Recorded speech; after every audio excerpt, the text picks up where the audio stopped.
queremos aprovechar la presencia de los colegas de Brasil, ¿no? Sobre todo, que ven para nuestro seminario y a vinda del profesor Zaffaroni a Alemania con varias estadías en Freiburg, en Frankfurt, en Berlín, ¿no? ¿En qué otras?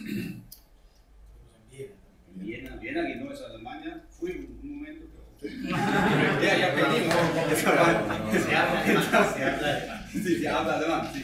Entonces queremos aprovechar y vincular ese pensamiento argentino, latinoamericano, ¿no? Con la influencia que tiene Zaffaroni también en Brasil, con los seminarios brasileños y obviamente con los otros colegas doctorandos de Perú, de Colombia y otros países que están aquí. Entonces es una honra de nuevo tener el profesor Zaffaroni aquí. El año pasado tuvimos también una palestra de él. El profesor Zaffaroni entregó un último libro, claro, toda la obra de él está aquí disponible en nuestra biblioteca y solamente quería mostrarles un libro que él entregó ahora, que es bastante nuevo, realmente muy nuevo. La palabra de los muertos, conferencias de criminología cautelar, que salió en Argentina con la editorial EDIA. Este libro va a ser integrado en la biblioteca, tal vez esos días va a ser disponible a ustedes, y si no, compran el libro, evidentemente. Seguramente no va a ganar nada el autor, pero el libro ya salió. El profesor Zaffaroni va a hablar más o menos 30 minutos, después va a hacer un comentario Guido Rochato, que es un alumno de él, doctorando del profesor Alexi de Kiel, y también argentino, y después entramos en discusión. Somos un grupo pequeño y muchos de ustedes conocen al profesor Zaffaroni, entonces pueden aprovechar esta cercanía, ¿no? Es una sala pequeña, estamos casi se puede tocar, ¿no? Entonces podemos aprovechar, es informal. Bueno, muchas gracias de nuevo. Muchísimas gracias. Bueno, ante todo, muchísimas gracias por la invitación. A mí siempre me llama la atención que cuando me escucharon en algún lugar me inviten la segunda vez. Bueno, muchísimas gracias, es un gusto que nos encontremos acá tanto latinoamericanos. El tema que habíamos hablado, que había puesto por título Derecho Penal Inhumano. ¿Puedo hablar español? Sí, después hablamos portugués. En principio, ¿qué quiero decir con derecho penal inhumano? ¿Qué queremos decir? Ante todo, antes de hablar de lo inhumano, mejor hablar de derecho penal. ¿Qué queremos decir con derecho penal? ¿A qué me estoy refiriendo? Me estoy refiriendo a la doctrina, a la dogmática, es decir, a lo que estamos haciendo nosotros, no a la ley penal, que es una cuestión de políticos, sino a la teoría penal, a la doctrina penal.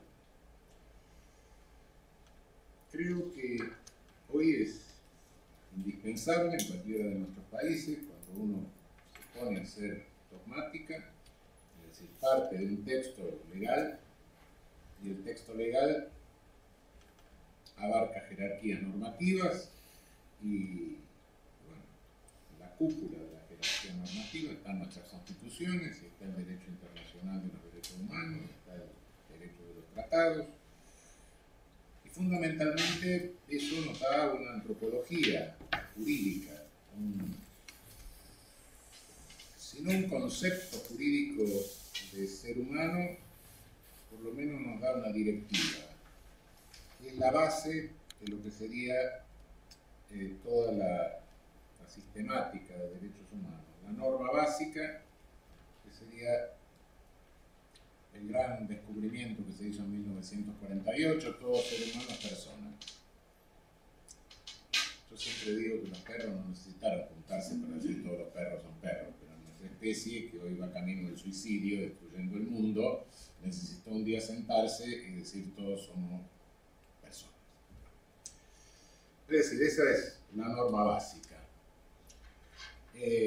Cualquiera de los otros principios que se manejan son sucedáneos, es decir, tienen que estar al servicio de la persona, entendiendo por persona un ente que tiene capacidad de autodeterminarse conforme a conciencia.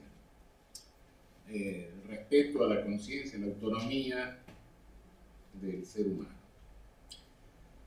Cuando cualquier principio se enuncia y afecta la dignidad de la persona, ese principio está siendo mal aplicado.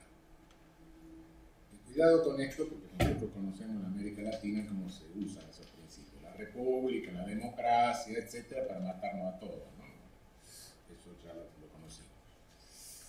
Es decir, todos esos principios sí son válidos, pero lo que está por arriba es la idea de todo ser humano es persona y por ende de ahí se deduce que todo ser humano debe ser tratado mínimamente como persona, con un mínimo de dignidad. Esto se establece en la Constitución, se establece es una banalidad decir esto casi. Y si lo vemos al derecho penal, por regla general, genera algunas confusiones. Bueno, ¿qué novedad es esto? Después de todo esto, ¿no es el derecho penal liberal? Es la pregunta.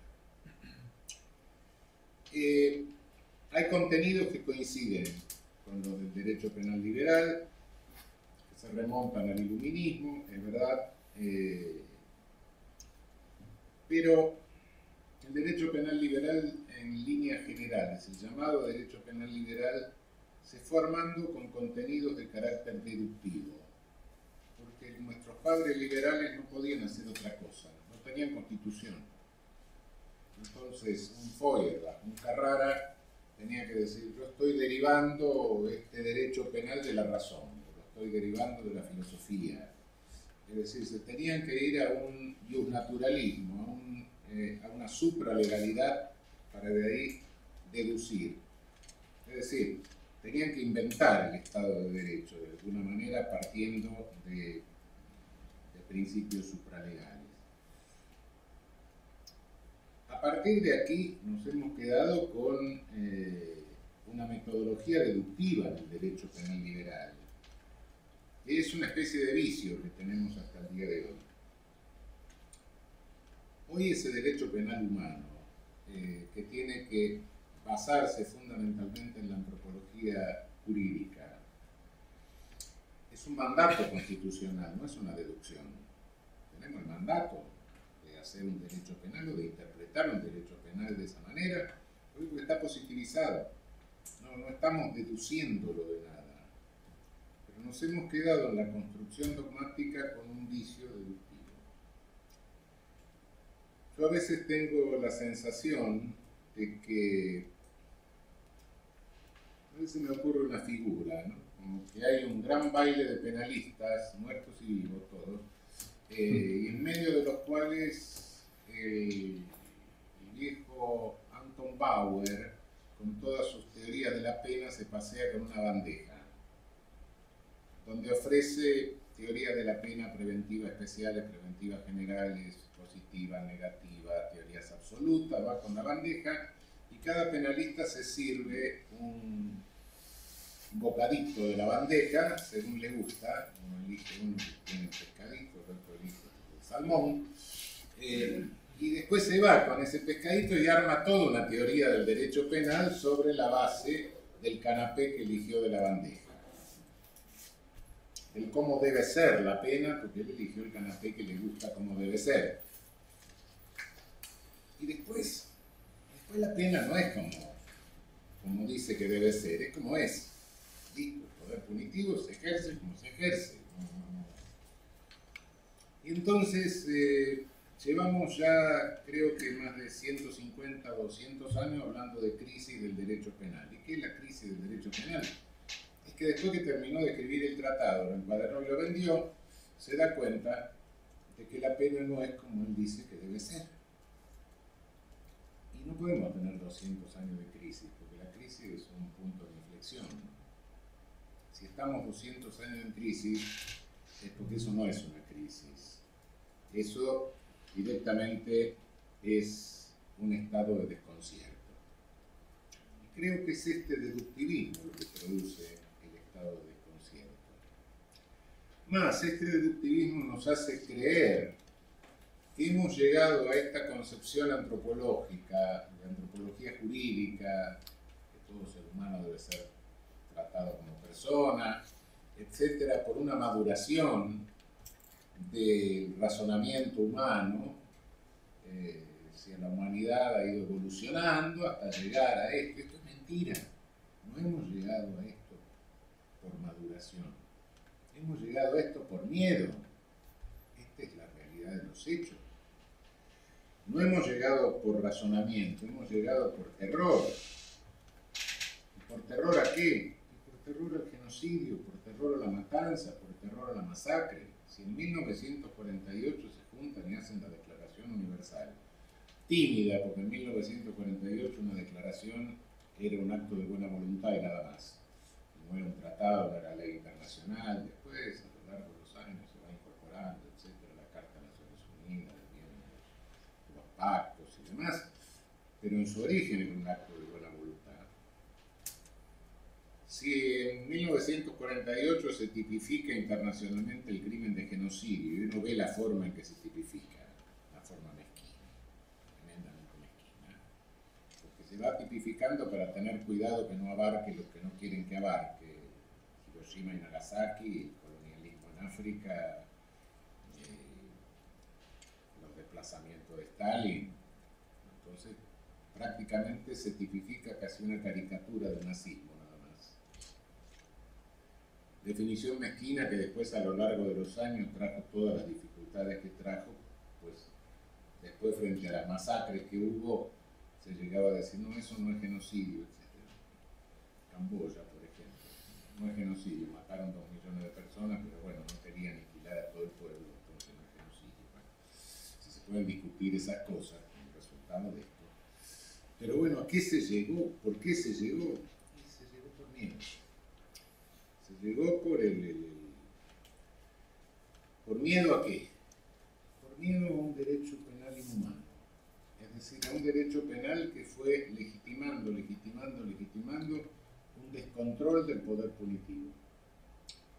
Porque en definitiva, históricamente, no hay genocidio que no haya sido cometido por las propias agencias de ejercicio del poder punitivo.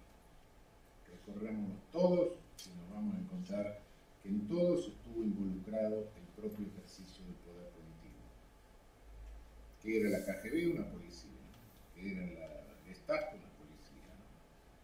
Me dirán, bueno, en nuestros países se cometieron masacres por fuerzas armadas, sí, perfecto, pero no en función bélica, en función policial. Este es el resultado del ejercicio de un poder punitivo descontrolado. Pero es un resultado relativamente moderno, ¿no? Cuando miramos un poco para atrás, lo que nos percatamos es de que esto fue siempre así. No solo fue el siglo XX, ni siquiera el XIX, siempre fue así. Lo que pasa es que nos estamos olvidando del pasado, y al olvidarnos del pasado caemos en ese desconcierto, porque la pésima memoria que tiene el penalismo hace que nosotros, como máximo, si alguna vez tenemos ganas de mirar un poco el pasado, en algún pequeño capitulito de nuestros manuales, y nos remontamos a unos 200 años como máximo. Nos consideramos que somos hijos del iluminismo, somos hijos de Beccaria, todos ellos. Si hablamos de criminología, bueno, si seguimos con la vieja criminología etiológica, decimos nació con Lombroso. Si nos vamos a la criminología crítica, decimos, bueno, con el liberalismo, también con el iluminismo vinieron los críticos del poder punitivo. Entonces, los liberales criticaban el poder punitivo, los iluministas. Y nos encontramos con que a cada rato volvemos a discutir cosas que ya discutimos. Es insólito, pero verdaderamente me asombra. Cada paso nuevo que se da en biología genera una discusión en materia penal. ya vimos, la endocrinología, bueno, llegó a la conclusión, la tipología, etc., llegó a la conclusión de que los gordos no pueden ser arrebatadores, ¿no? Claro, fue correcto. Necesito a Kretschmer para que me venga a explicar eso. No. Después, bueno, la genética, bueno, hasta hoy están buscando el gen criminal. Encontraron el cromosoma típico y nos pasamos 10 años hablando del cromosoma típico, etc. Ahora vienen las neurociencias, claro. Y están discutiendo, parece que es San Agustín lo que están discutiendo. El determinismo, estamos hablando. En sociología algo parecido, ¿no? Alguien hace una nueva teoría sociológica de carácter más o menos organicista, sistémico, lo que sea, pero sale toda una discusión. Otro sostiene una tesis conflictivista de la sociedad, toda una discusión. Volvemos a discutir siempre lo mismo. Por eso esto no es una crisis, esto es un desconcierto permanente, pero un desconcierto que se debe a que perdimos realmente las raíces, nos olvidamos de dónde venimos. Cuando nos vamos un poco más para atrás, nos damos cuenta que todo el derecho penal que desemboca ahora en este derecho penal humano, digo en el sentido normativo positivizado, se fue abriendo camino a lo largo de muchos episodios en la historia, pero que se remontan a los mismos orígenes de nuestra doctrina penal. Los orígenes de nuestra doctrina penal empezaron hace 1000 años en el norte de Italia. Empezaron por los glosadores, siguieron por los posglosadores, que comentaban como resultado de la recepción, y no sé si comentaban, en general muchos inventaban directamente, con pretexto de que estaban comentando, los libres terribles del digesto. Es decir, que habían recuperado la legislación romana de la época imperial, una legislación de estados de facto, si se quiere, donde un general le daba un golpe de estado a otro general y se llamaban emperadores. Habían recuperado la tortura, habían recuperado el procedimiento inquisitorial, pero de alguna manera, en esa sistemática más o menos primitiva que se estaba haciendo en los comienzos de nuestra doctrina, los doctrinarios se nutrían directa o indirectamente de cierto pensamiento aristotélico, de cierta base de reprochabilidad. Diríamos que había una semilla de lo que hoy podríamos llamar un derecho penal de culpabilidad, aproximadamente. De pronto nace la criminología etiológica. Y de la mano de quien nace, decir que la criminología etiológica nace en la Edad Media llama la atención, pero sí, nace en la Edad Media y tiene un desarrollo enorme. Son los demonólogos, son los dominicos que empiezan a hacer teoría demonológica, son los que estudian los orígenes del mal, el origen del mal, y el origen del mal estaba en Satán. Satán, en hebreo, significa nada más ni nada menos que enemigo. Acabamos de llenar varias paredes de derecho penal del enemigo, ¿no? No es nada nuevo, en definitiva se remonta también a la concepción agustiniana. San Agustín, que provenía de alguna manera del maniqueísmo, concibe un mundo espejado, una ciudad de Dios y una ciudad del enemigo. No había lugar para una posición neutra. Uno estaba de un lado, uno estaba del otro. No había posibilidad de neutralidad dentro de esa cosmovisión agustiniana. Pero Agustín no tiene la culpa de lo que pasó con la Inquisición, porque Agustín es del siglo IV y esto pasa unos 8 siglos más tarde, por lo menos, unos 800 años más tarde. Cuando viene esta criminología teológica y la tesis central es que el enemigo es Satán, pero Satán no puede actuar solo, no sé por qué, pero no importa. Necesita un participante, un partícipe humano, que tiene que hacer un pacto con él para actuar, para poder hacer el daño. ¿Y quién es el que puede hacer un pacto con el enemigo? ¿Quién puede ser un traidor de esa naturaleza? Tiene que ser un humano inferior, necesariamente. ¿Quiénes son los humanos inferiores para los demonólogos? Las mujeres. Biológicamente inferiores, en menor inteligencia, le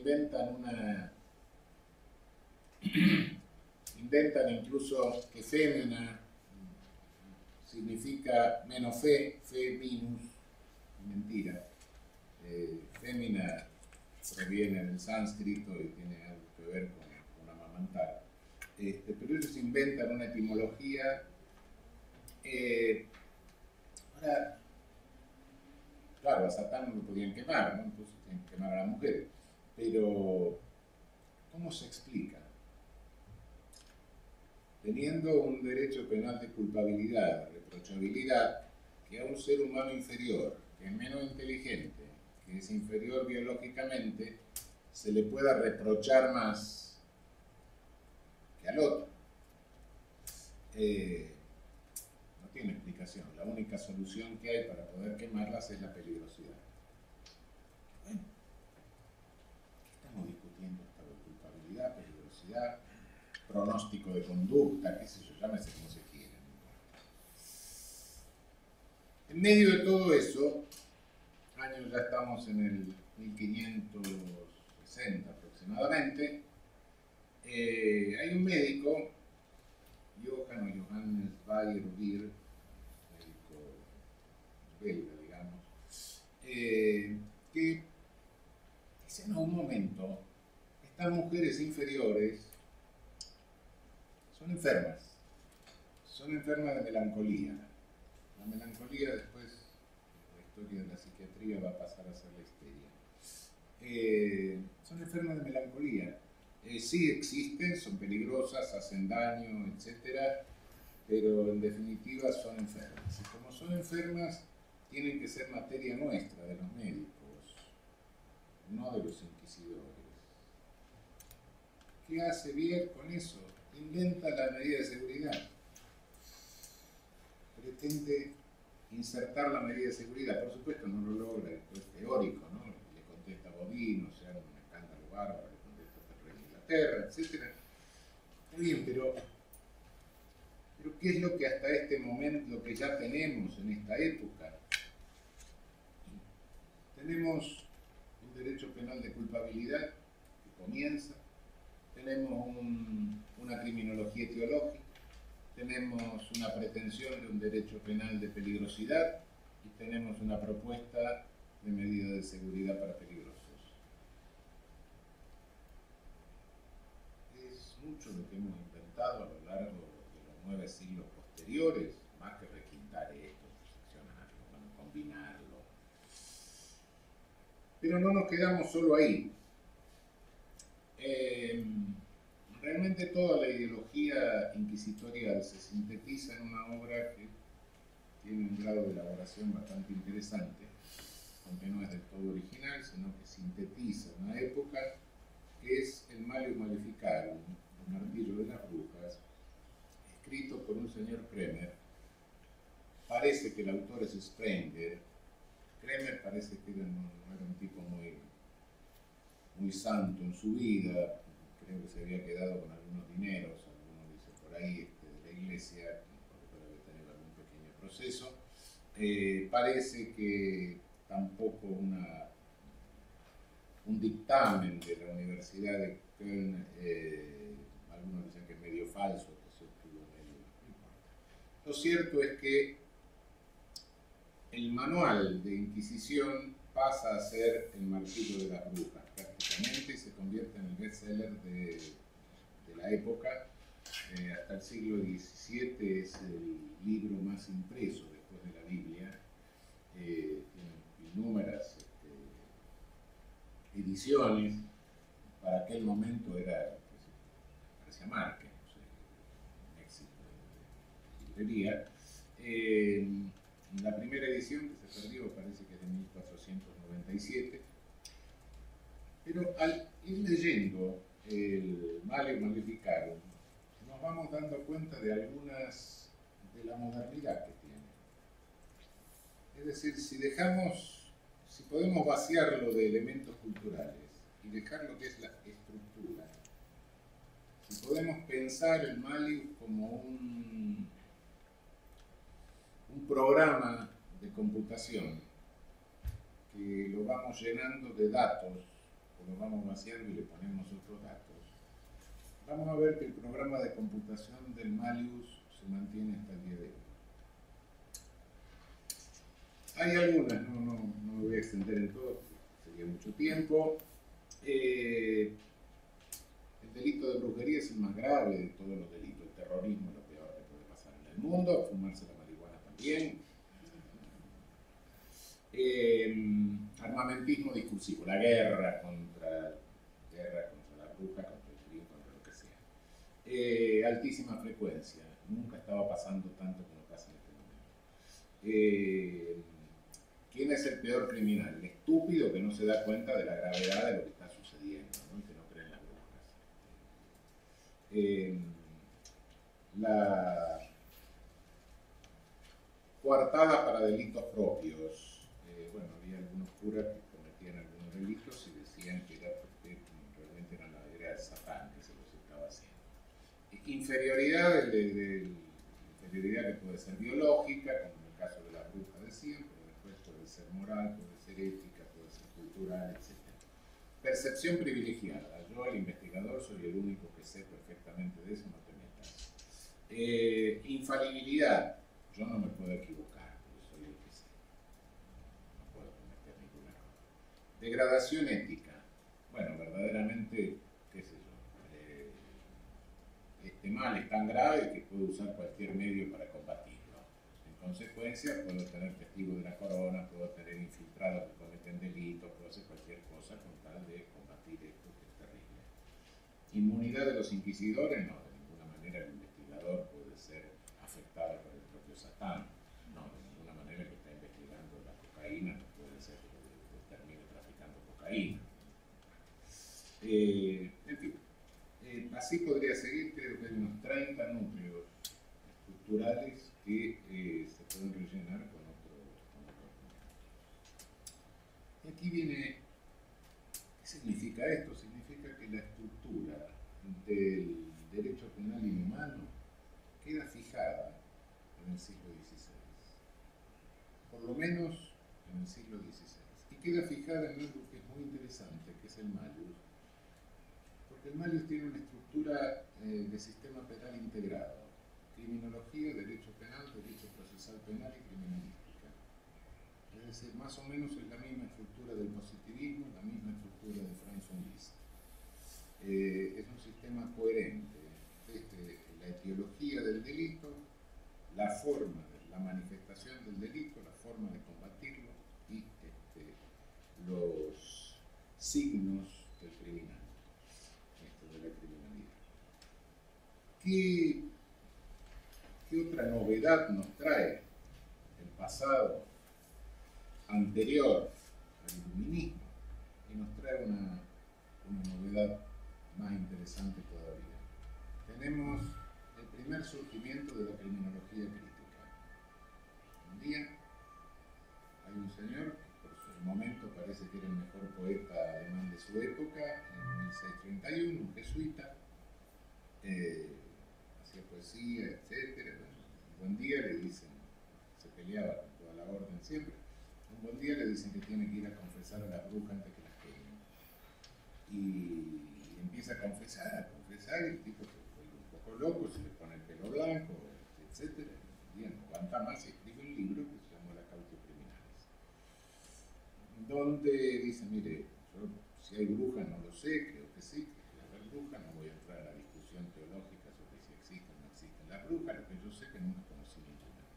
Y con el procedimiento que ustedes están usando, realmente se puede quemar a cualquiera por bruja, porque no tortura, etcétera, hace toda la crítica de la tortura, pero aparte de eso dice, ¿por qué sobrevive esto y por qué se queman brujas? Primero por ignorancia y porque la gente cree en las brujas, con lo cual directamente se está refiriendo a los medios masivos de comunicación de su época. Segundo, porque esto conviene a los príncipes. Claro, en una época se moría la mitad de peste, el otro se agarraba hambre, etcétera. Bueno, todo eso mejor atribuírselo a Satán y no al príncipe, porque si no, le va a pasar mal el príncipe. Tercero, porque los príncipes no controlan a sus subalternos, es decir, autonomización de las policías, llamaríamos hoy eso. Cuarto, porque los subalternos son unos corruptos que cobran por cabeza de bruja ejecutada. Quinto, porque además de eso son unos mafiosos que van casa por casa pidiendo contribuciones para su santa obra, es decir, protección mafiosa. Esto es criminología crítica, directamente. Es criminología de la reacción social, sin lugar a dudas. Y todo esto lo tenemos desde 1500, desde 1600. Las cautias criminales es de 1631.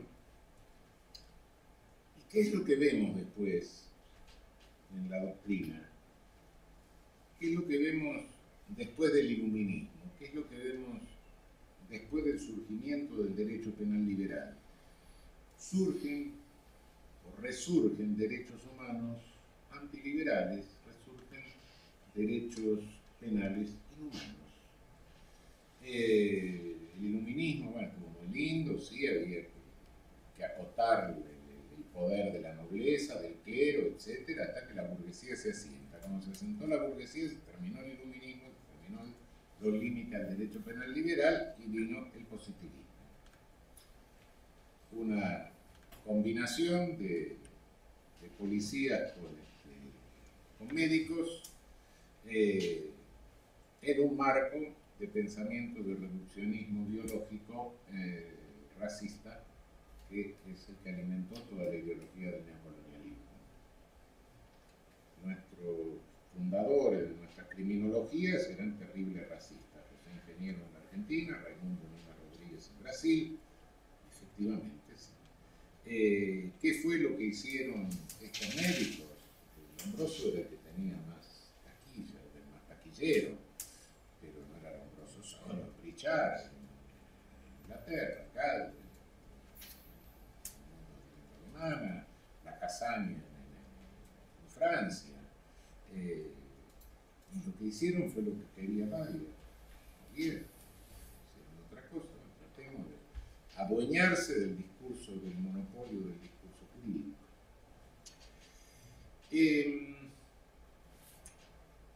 Cuando el derecho penal inhumano, la doctrina penal inhumana en tiempos del nazismo, ¿qué fue lo que hizo? Se dividió en dos. Una teoría sistémica, la escuela de Kiel, por un lado, una teoría totalmente sistémica, en lugar de hablar de la sociedad, se hablaba de la comunidad del pueblo, de la Volksgemeinschaft, de ahí se derivaban deberes, el delito era la violación del deber, si en realidad el deber que se derivaba no estaba suficientemente tipificado en la ley, como el Estado era un instrumento de la comunidad del pueblo, no importaba el principio de legalidad. Eso por un lado. Y por otro lado, unos cuantos que se hicieron los tontos y dijeron nosotros estamos haciendo ciencia, no estamos haciendo política, hicieron un mercantismo autoritario. Esa fue la... Es decir, hoy, después de todo esto, no hubo una discusión, en aquel momento no hubo una discusión interesante entre la escuela de Kiel y el positivismo, pero sí hubo una discusión no muy trascendente entre los últimos resabios del positivismo, del reduccionismo biologista y el neocantismo. Hay una tremenda polémica, tremenda en el sentido de gravedad respecto del punto de vista antropológico, entre Metzger y Grispigni en la revista italiana de Diritto e Procedura Penale del año 41, donde los dos discuten cuál era el derecho penal, es decir, la doctrina penal más idónea para explicar la legislación nazista. Y donde Grispini discute con Metzger, le dice que si el positivismo la podía explicar perfectamente. Creo que le gana a Grispini en eso. Lo cierto, ¿de qué nos sirve esto en este momento? Creo que en el presente seguimos teniendo las pulsiones de un derecho penal inhumano. Frente a estas pulsiones requerimos una reacción efectiva del derecho penal humano que solo la podemos tener si nos damos cuenta de que este derecho penal humano es resultado de una lucha constante con un derecho penal inhumano. En definitiva, creo que estos principios, esta antropología, es un deber ser que sale de la Constitución, que sale del derecho internacional, pero es un deber ser que no es ser en su totalidad y no sé si algún día lo llegará a ser. En la realidad hay un grado de realización siempre. No todos los seres humanos son tratados como personas. Algunos son tratados como más personas que como menos personas y otros como no personas. En cada realidad, en cada sociedad, hay grados de realización de esto, hay un estándar de realización. No puedo prescindir del normativismo, del dato normativo. El dato normativo es el que me marca el deber ser. El dato normativo es el que me dice para dónde tengo que ir. Pero tampoco puedo prescindir del dato social. ¿Hasta qué grado está realizado ese deber ser? Si prescindo del dato social, caigo en un reduccionismo normativista. Si prescindo del dato normativo, caigo en un reduccionismo sociologista. Necesito los dos. Tengo que escaparme de toda pretensión reduccionista, por un lado. Pero ¿para qué necesito el dato normativo? Para saber para qué estamos haciendo lo que estamos haciendo.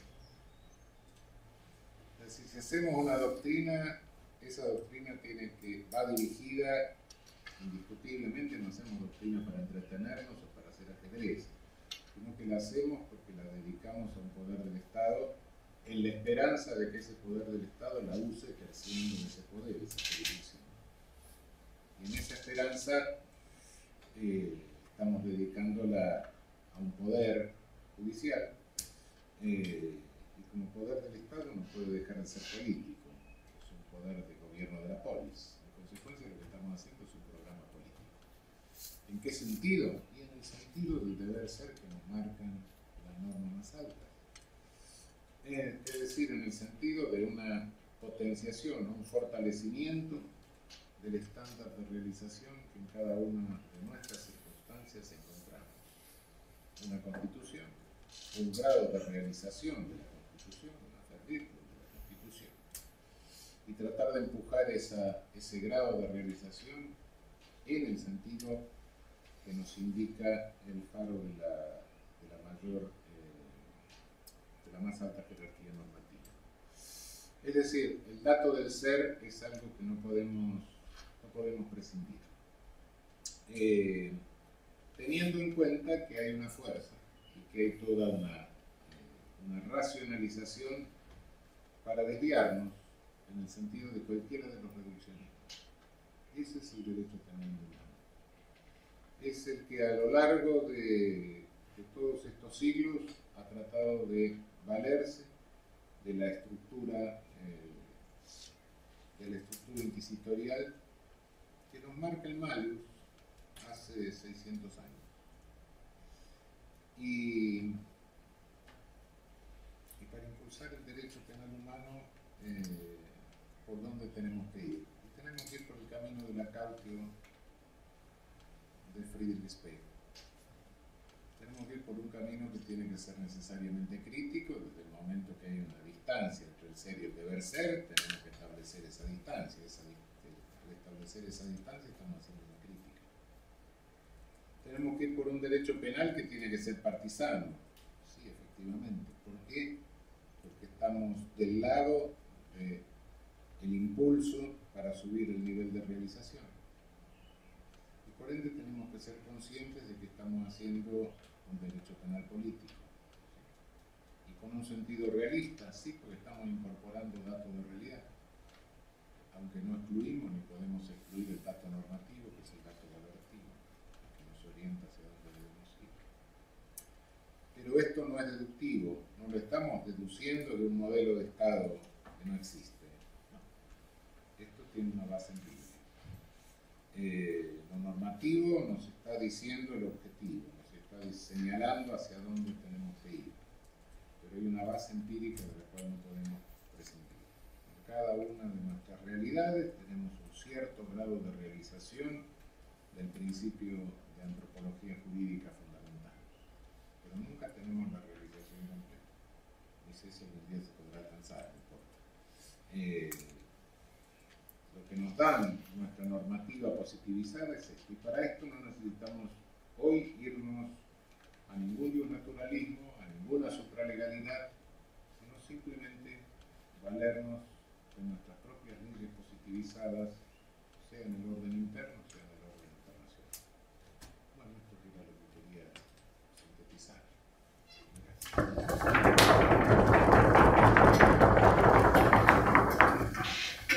Me olvidé de informarles que el profesor Savaroni fue nombrado juez de la Corte Interamericana y va a asumir su cargo el 1 de enero y va a ser un mandato de 6 años, solamente para que sepan, incluso la importancia del profesor Savaroni aumentará con este nuevo cargo, ¿no?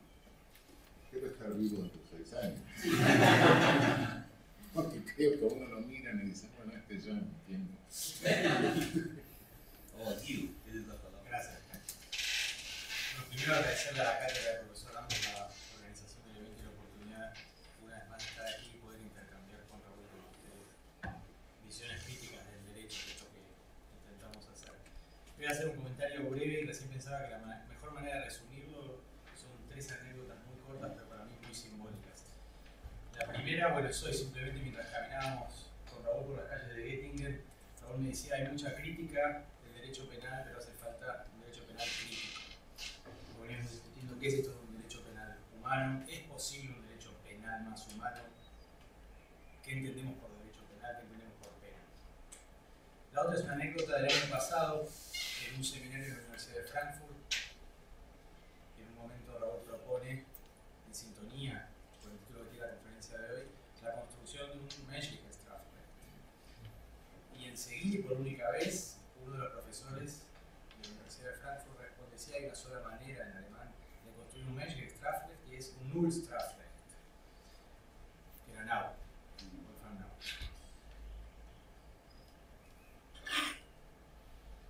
Y la tercera anécdota, también en la misma sintonía, es un intercambio que tuvimos con el profesor ambos por mail con motivo de la organización de esta conferencia, y que para mí está en la misma sintonía de la discusión con Nauke y de la discusión que tenemos en estas estancias de investigación que venimos haciendo con Raúl hace 3 años en Alemania, en Friburgo o en Frankfurt. Y el profesor ambos me preguntaba por mail, ¿por qué no titular Derecho Penal Humano? Y me di cuenta con la pregunta del profesor ambos que yo mismo, siguiendo los caminos que traza Raúl, los caminos críticos que nosotros generacionalmente también heredamos, porque vivimos en un mundo diferente y tenemos trayectorias personales más cortas, pero también diferentes. Tomamos líneas de pensamiento, pero tenemos que construir un camino propio. No estamos para repetir, es justamente lo que está diciendo Raúl. Y parte de la no repetición es la no obsecuencia, incluso con las personas que nos abren el camino, como el profesor Ambos, el profesor Zaffaroni o Alexia Kiri. Entonces yo me preguntaba si a mí en lo personal, y a la luz de lo que vivimos en América Latina hoy, es pensable un derecho penal, para empezar, y si es pensable un derecho penal humano. Como yo pienso cómo funcionan todas las órbitas del derecho penal en la región, por lo menos en las cárceles en Argentina, como en todos los países de América Latina, en todos los países de América Latina, y esto sin ponderar negativamente, positivamente, experiencias en Europa, me refiero a las cárceles de América Latina, en Argentina, en Paraguay, en Brasil, es pensable que hay dentro de las agencias que instrumentalizan la criminalización del poder punitivo, que llevan adelante la pena, algo de humanidad. Yo creo que no. Yo rescataría humanamente algo de lo que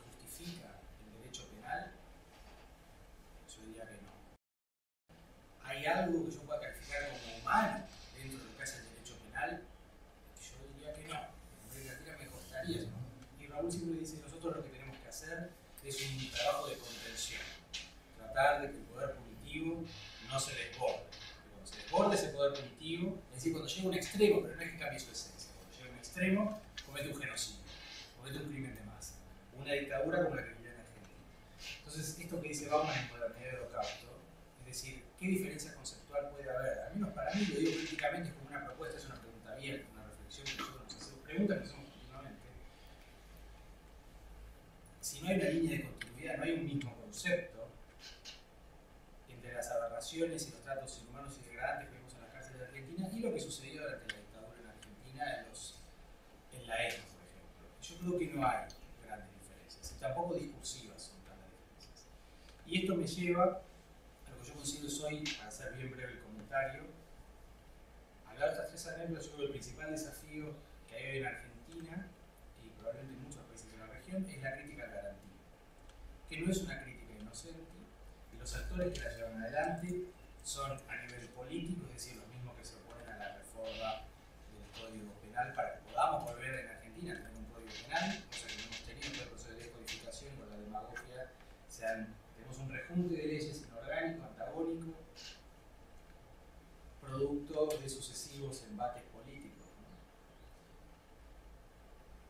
Y eso revela también lo poco que importa nuestro código. En este marco, en Argentina hoy, yo creo que el principal riesgo por la democracia, a nivel discursivo por lo menos, es esta crítica al garantismo, la manera en que los jueces que defienden los denominados derechos humanos de los delincuentes, y esto lo digo por lo que decía Raúl, el derecho penal inhumano, es el derecho penal que proyecta una deshumanización. Es decir, somos todas personas, pero algunos somos personas que otros. Y cuando ya nosotros tenemos que plantear un derecho penal no inhumano, que yo lo planteé de esa manera, por eso respecto del intercambio con CAE, ¿por qué no derecho penal humano? Yo no estoy tan seguro que eso sea posible. Estoy casi seguro de que tenemos que ir bajando la inhumanidad con la que se maneja la pena en América Latina. Que es un poco lo que dice siempre Raúl, y es un trabajo gradual distinto y no se va a realizar nunca. Es decir, este abismo que hay entre el ser y el deber ser del derecho. Bueno, leer la Constitución argentina es bastante elocuente. Las cárceles serán sanas y limpias para... Independientemente de que es una cárcel sana y limpia, o que es la tortura blanca, como decía Raúl el año pasado, está claro que las cárceles en Argentina, para mí, todas sin excepción, configuran el crimen de tortura. Está clarísimo que de ahí no va a salir regeneración, rehabilitación y resocialización alguna. Sin embargo, se conservan como hechos del poder, contra el cual nosotros tratamos de generar discursos, pero también prácticas, primero para generar conciencia y visibilizar prácticas que son aberrantes y que son inhumanas. Por eso yo en realidad no solo diría derecho penal inhumano, yo últimamente me pregunto si no es una incoherencia que en unos siglos nos van a imputar a nosotros hablar de derecho penal directamente. Porque yo últimamente vengo pensando, al menos en Argentina, que donde hay pena en general no hay derecho. Es decir, que si yo voy a hablar de penalismo, bueno, yo hablaría de derechos humanos. Y cómo desde un enfoque de los derechos humanos se puede combatir esto que lo llama el derecho penal inhumano. Yo creo que todo derecho penal es un derecho penal inhumano. Pero esta redundancia es un recurso literario para hacer un foco, para llamar la atención sobre prácticas que fueron olvidadas o están muy normalizadas, porque las dictaduras no pasaron en vano. Las democracias vuelven, pero hay muchas agencias que se siguen manejando con lógicas y discursos que son de dictaduras y que presuponen la deshumanización. Y hoy en Argentina creo que, y este es el punto en realidad donde lo que estoy diciendo con el discurso que estoy diciendo se condensa, la crítica al garantismo en el presente, es decir, a esta idea de que los delincuentes tengan derechos humanos, que abogados, y Raúl vendría a ser el mártir de este proceso, o la persona más estigmatizada, es decir, la cara visible del garantismo en Argentina es Raúl. ¿Y qué se le imputa? Que una persona tenga que tener derecho a un juicio justo, un debido proceso, que se respete la Constitución, el principio de legalidad, como dice Ferreira, estrictamente. Por decir eso, que es una obviedad, que es respetar la Constitución, la legalidad, bueno, por decir esta obviedad, personas como Raúl son estigmatizadas y planteados como enemigos de que de la guerra al delito, por ejemplo, en Argentina. Entonces, ¿cuál es el discurso que está en el mainstream? Es el derecho penal inhumano. Ese es el discurso. Y el garantismo empieza a ser, para mí el garantismo es sinónimo de derecho, estar en contra del garantismo, estar en contra del derecho. Pero el hecho de que nosotros tengamos que dar esta discusión en Argentina, que tengamos que salir a justificar que defendemos las garantías constitucionales y que esto haya bajado a ser una posición política, es decir, yo tengo que justificar que soy garantista, no que soy un abogado que defiende la Constitución. Quiere decir que de repente estamos debatiendo cosas que se debatieron hace 30 o 40 años. Es decir, yo acá hay un retroceso bastante ostensivo en el discurso y en las facultades de derecho, por lo menos en América Latina. Y que esta discusión en Argentina se dé en el marco de los juicios de derechos humanos que llevó adelante Argentina, casi en soledad, y otros países de la región, no es ninguna casualidad. Porque los sectores que cuestionan el garantismo y la defensa de los derechos humanos de los delincuentes, estos eufemismos, ¿no?, que se usan en los medios, en la actualidad, son los mismos sectores que hace 10 o 15 años se opusieron a la derogación de las leyes de impunidad que llevaron a los juicios de derechos humanos, donde las fuerzas de seguridad que cometieron crímenes de lesa humanidad hoy son juzgadas. Es decir, que esta crítica garantiva, la defensa de los derechos humanos de los delincuentes actuales, para seguir con el eufemismo, está directamente vinculada a la crítica a los abogados garantistas que defendieron también durante el proceso los derechos humanos de los otrora delincuentes subversivos asesinados por el terrorismo de Estado. Estos mismos sectores que siempre se opusieron a los juicios de derechos humanos son los mismos que estigmatizan el garantismo de Zaffaroni, por ejemplo, y que hacen campañas políticas continuamente en contra.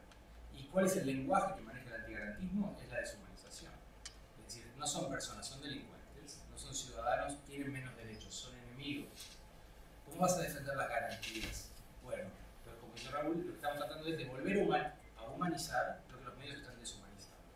El peligro que yo veo, y por eso referencias como la de Raúl son tan importantes para nosotros generacionalmente, es que el lenguaje que vamos hablando nos va arrinconando generacionalmente y académicamente, donde uno tiene que empezar a justificar y empezar la discusión mucho más atrás en un nivel mucho más básico. Entonces, en ese sentido, yo creo que los rasgos inhumanos del derecho penal, por decirlo de alguna manera, están ganando terreno discursivamente, y que hablar de un derecho penal inhumano sirve discursivamente, en este caso, respecto de lo que discutíamos con el profesor Ambos, para remarcar este proceso.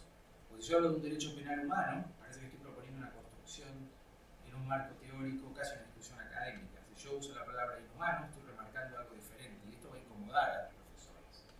Decirle al profesor que está enseñando algo cuyo resultado fuera de la axiología es la inhumanidad de las cárceles de Latinoamérica es incómodo para un profesor que cree que la verdad del derecho está en sus libros y no en las cárceles, que nosotros como estudiantes por otro lado no conocemos, si no nos llevan por otro lado. Entonces, en este sentido creo que el trabajo que podemos hacer nosotros generacionalmente es justamente jugando con las categorías, tratar de visibilizar debates y descubrir trampas discursivas como la del garantismo. Porque yo creo que en este sentido hemos dado un paso atrás, no un paso adelante. Argentina dio un paso adelante con los juicios de derechos humanos, pero ha dado un paso discursivo atrás con la justificación del garantismo rebajado a oposición política. Es decir, ahora defender el principio de legalidad, defender el Estado de Derecho, es ser garantista, no es ser un abogado que estudió Derecho y defiende una Constitución. Y lo contrario es la defensa de la República, porque el discurso antigarantista que encubre la reivindicación del proceso proviene de los mismos sectores que estigmatizaban durante los 70 a la subversión y instigaban el terrorismo de Estado, y que por eso se pusieron los juicios de derechos humanos. Como esa es concebida como una batalla perdida, la batalla por venir conceptualmente es la crítica al garantismo y la idea de que los delincuentes, enemigos, no personas, deban tener derechos, un juicio justo, garantías elementales, cárceles dignas, si es que esto fuera posible. Y creo que en ese sentido el trabajo que hace Raúl, pero más que el trabajo académico, diría el desgaste emocional, el trabajo político, como acaba de decir Raúl, es un trabajo muy fuerte y ejemplar para nosotros generacionalmente. Y en ese sentido, bueno, nosotros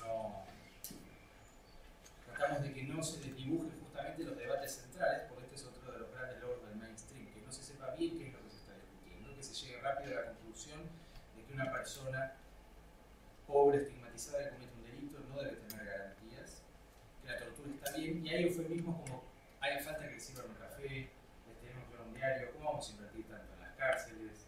Y eso en general genera un consenso rápido, eso es la demagogia positiva.